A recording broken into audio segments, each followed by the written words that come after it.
Welcome back to my new video. आज के इस वीडियो में आप लोग को बताने वाला हूँ कि ऐसे कौन-कौन से रीज़न्स हो सकते हैं जिसके कारण आपकी बाइक से जो है बहुत ही ज़्यादा आवाज़ें आ रही हैं। मतलब कि बहुत से लोग होते हैं जिनको पता नहीं होता उनकी बाइक से आवाज़ क्यों आ रही है और बहुत ज़्यादा परेशान हो जाते हैं। मैकेनिक को भी दिखा लेते हैं लेकिन वो भी पकड़ नहीं पाता एकदम सही चीज़ कि आवाज़ कहाँ से आ रही है। तो जो अजीब-सी आवाज़ आती है आपकी बाइक से, तो मैं आप लोगों को पूरा सब कुछ आज डिटेल में बताने वाला हूँ कि आवाज़ आपकी कहाँ से आ रही है या फिर क्या-क्या रीज़न्स होते हैं ये आवाज़ आने के। तो प्लीज़ वीडियो में एंड तक वीडियो बनाना बहुत ज़्यादा नॉलेजेबल। चलो करते हैं वीडियो को स्टार्ट। सो गाइस, सबसे पहले आप लोग से एक रिक्वेस्ट है कि यार अगर अभी तक आप लोगों ने चैनल सब्सक्राइब नहीं किया है तो प्लीज़ चैनल को सब्सक्राइब जरूर कर दो, क्योंकि 1 के सब्सक्राइबर हम लोग को जल्दी कंप्लीट करने हैं और बहुत जल्दी जल्दी हम लोग के होने भी वाले हैं। और अगर वीडियो अच्छा लगे वीडियो को लाइक करना भी मत भूलना और अपने दोस्तों को ज़रूर शेयर करना जिनकी भी बाइक में आवाज़ें ऐसी ऐसी आ रही हैं जो और बाद में वो सही भी नहीं हो रही है, मैकेनिक भी उनका पकड़ नहीं पा रहा है। तो सबसे पहले बात कर लेते हैं, हम नीचे से आते हैं। अब देखो होता क्या है, मतलब बहुत से मैकेनिक ज़्यादातर जब आवाज़ आती है तो हम वो करते क्या हैं, वो सबसे पहले इंजन में देखते हैं आपके कि इंजन में कोई ख़राबी है और आप लोग को बहुत ज़्यादा मोटा खर्चा बता देते हैं कि इतना खर्चा आएगा, ये खर्चा आएगा। उसके बाद भी आवाज़ जो है कहीं न कहीं आती ही आती है। तो बहुत छोटे-छोटे खर्चे हो सकते हैं, मतलब कि ज़रूरी नहीं कि वो इंजन ही के अंदर से आवाज़ आए। बहुत ही ज़्यादा एरिया होते हैं बाइक में ऐसे जिससे कि आवाज़ आती है। सो गाइस, सबसे पहले आते हैं हम लोग साइलेंसर में। अब होता क्या है, साइलेंसर में जो हमारी पाइप जो होती है इंजन के अंदर से आके यहाँ देख सकते हो एग्जॉस्ट की ये जो पाइप है मोटी वाली मेटल की होती है, इस पाइप के अंदर होती है जाली। तो कभी कभी होता क्या है, साइलेंसर की जाली सबसे ज़्यादा मेन रीज़न होती है आवाज़ आने पे। साइलेंसर की जाली जब कट जाती है या फिर साइलेंसर की जाली जब ढीली पड़ जाती है तो जब यहाँ से एयर पास होती है तो वो एकदम अचानक से झटके से एकदम जो है शेक करने लगती है, अंदर ही हिलने लगती है, जिसके कारण मेटल से मेटल टकराता है और वो आवाज़ आती है हमारी बाइक चलाने में। तो अगर आप लोग के साइलेंसर से भी, मतलब आप लोग की बाइक से भी आवाज़ आ रही है तो आप लोग सबसे पहले साइलेंसर अपना चेक करवाओ कि आप लोग का साइलेंसर में तो कोई दिक्कत नहीं है। आप लोग खुद ही इसको नोटिस करो कि आप लोग की बाइक में आवाज़ कहाँ से आ रही है। अगर साइलेंसर अगर मतलब कहीं से आप लोगों को नहीं सुनने में आ रही है तो आप लोग साइलेंसर ज़रूर एक बार चेक करना कि साइलेंसर की जो जाली होती है यहाँ से बहुत बार आवाज़ आती है। तो साइलेंसर की जाली का ज़्यादा खर्चा नहीं आएगा आपका, बहुत ही सस्ते में हो जाता है। या फिर आप लोग ये पाइप जो है इसको भी बहुत ईजिली चेंज करवा सकते हो। सो अब बात कर लेते हैं हम लोग दूसरे पॉइंट की, वो हो सकती है हमारी स्पोकेट चैन। अब यहाँ पे जो है आप देख सकते हो, मैं फ्लैश ऑन कर लेता हूँ। यहाँ पे जो होता है हमारा इसके अंदर जैसे चेन, ये आप देख सकते हो यहाँ पे चेन, यहाँ से जो है अंदर यहाँ पे स्प्रोकेट चैन है। यहाँ पे इसका एक पूरा मतलब एक सेक्शन रहता है जहाँ पे चेन जुड़ी रहती है, जॉइंट रहती है। कभी कभी होता है क्या, स्प्रोकेट चैन जो होता है वो ढीला होता है जिसके कारण जो है चेन हमारी बार बार फ्री हो जाती है, बार बार छूट जाती है, बार बार फिर आ जाती है।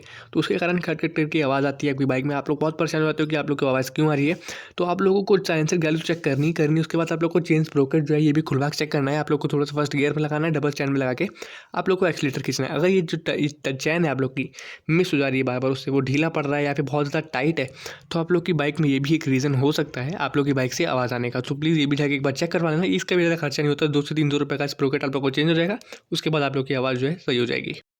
सो अब उसके बाद आता है हमारा टाइमिंग चेन। अब होता है क्या है कि वो हमारे इंजन के अंदर होता है चेन, आप लोग को पता ही होगा, जैसे कि बहुत नॉर्मल सी चीज़ें हैं ये सब, आप लोग को ये तो पता ही होगा। अगर जैसे हमारा जो टाइमिंग चेन होती है वो इसके अंदर होती है, तो अगर वो चेन जो है हमारी ख़राब हो चुकी है तो आप लोग को वो चेंज करानी पड़ेगी। उसका थोड़ा सा ज़्यादा खर्चा आ सकता है क्योंकि उसमें ये सब खोलना पड़ता है, लेकिन आप लोग चेक करवा सकते हो कि आप लोग का टाइमिंग चेन से ही आवाज़ आ रही है या नहीं। पहले आप लोग ये 2 चीज़ें जरूर चेक करना जो मैंने आप लोग को इससे पहले बताई, एक तो चेन स्प्रॉकेट और एक साइलेंसर की जाली।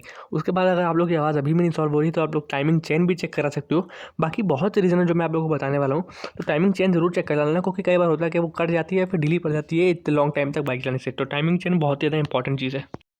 गाइस, अब फोर्थ चीज़ जो है वो है हमारी चेन। अब होता क्या है कि चेन में कभी कभी होता है कि हमारी चेन ल्यूब नहीं होती, हमें बिल्कुल ध्यान ही नहीं रहता। हम लोग मैकेनिक के पास चले भी जाते हैं कि देखो आवाज़ आ रही है हमारी बाइक से, ऐसा क्यों हो रहा है। बहुत छोटी चीज़ होती है, हमारी चेन होती है ल्यूब नहीं होती या फिर ऑयल नहीं होती, जिसके कारण हमारी चेन से बहुत ही ज़्यादा ख़राब सी आवाज़ आती है, घिसने की आवाज़ आती है। और आप लोग समझ में नहीं पाते हो कि ऐसी आवाज़ क्यों आ रही है। अगर ज़्यादा स्पीड पर आवाज़ आ रही है तो समझ जाना कि आप लोग की चेन या फिर ल्यूब नहीं है या फिर चेन स्प्रॉकेट जो है वो भी ख़राब हो सकता है। तो फोर्थ चीज़ थी हमारी चेन, ये जो है चेन, इसको आप लोग हमेशा ल्यूब करते रहो। मैंने इस पर वीडियो बना चुका है कि आप लोग को कब कब ल्यूब करना है। तो ये चीज़ हमेशा अपने ध्यान में रखना।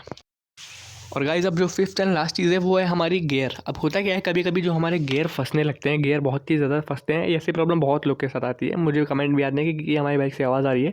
बाद में वो जो होता है ऐसे सॉल्व होता है कि गियर जो होता है वो फंस रहा होता है, उसके कारण जो है उनकी आवाज़ आती है। तो आप लोग का गियर अगर फंस रहा है, अंदर से फंस रहा है, तो आप लोग को वो भी बस चेक करना है। थोड़ा सा खर्चा जरूर आएगा, लेकिन आप लोग की बाइक से जो आवाज़ है वो बिल्कुल खत्म हो जाएगी। तो ये गियर जो मैंने आप लोग को पाँचों चीज़ बताई बहुत ही ज़्यादा इंपॉर्टेंट थी, तो आप लोग इसको फॉलो ज़रूर करना। और ये पांचों चीज़ें फॉलो करने के बाद मैं आप लोगों को गारंटी दे सकता हूँ कि आप लोग की बाइक की जो आवाज़ें हैं वो चली जा चुकी होंगी। तो आई होप आप लोगों को ये वीडियो बहुत ही ज़्यादा इंटरेस्टिंग और नॉलेजेबल लगा होगा। अगर वीडियो अच्छा लगा हो तो प्लीज़ वीडियो को लाइक ज़रूर करना और चैनल को सब्सक्राइब करना बिल्कुल मत भूलना है, क्योंकि 1 के सब्सक्राइबर हम लोग को जल्दी कंप्लीट करने हो सके तो यार जनवरी में ही कंप्लीट करा दो 2024 में। तो यार प्लीज़ चैनल को सब्सक्राइब करके वीडियो को लाइक करना मत भूलना। और अगर आप लोग की कोई क्वेरी हो या फिर कोई भी वीडियो का टॉपिक आप लोग को चाहिए हो तो प्लीज़ कमेंट जरूर कर दिया करो, क्योंकि मुझे ऐसे कन्फ्यूजन रहती है कि किस बार में वीडियो बनाऊँ, क्योंकि बहुत लोग को जो मैं वीडियो बनाता हूँ वो प्रॉब्लम होती ही नहीं है, जिससे कि वो वीडियो नहीं देख पाते हैं। तो अगर आप लोग को भी कोई प्रॉब्लम है तो वही भी आप लोग कमेंट कर दो, मैं वही वीडियो बना दूँगा, उसके ऊपर बना दूँगा। कोई भी टॉपिक है, माइलेज नहीं मिल रहा है या फिर कुछ भी स्पीड नहीं मिल रही है, मैं उसके ऊपर वीडियो बना दूँगा। सो आई होप वीडियो अच्छा लगा होगा। आज के लिए इतना ही, मिलते हैं नेक्स्ट वीडियो में, तब तक के लिए बाय बाय।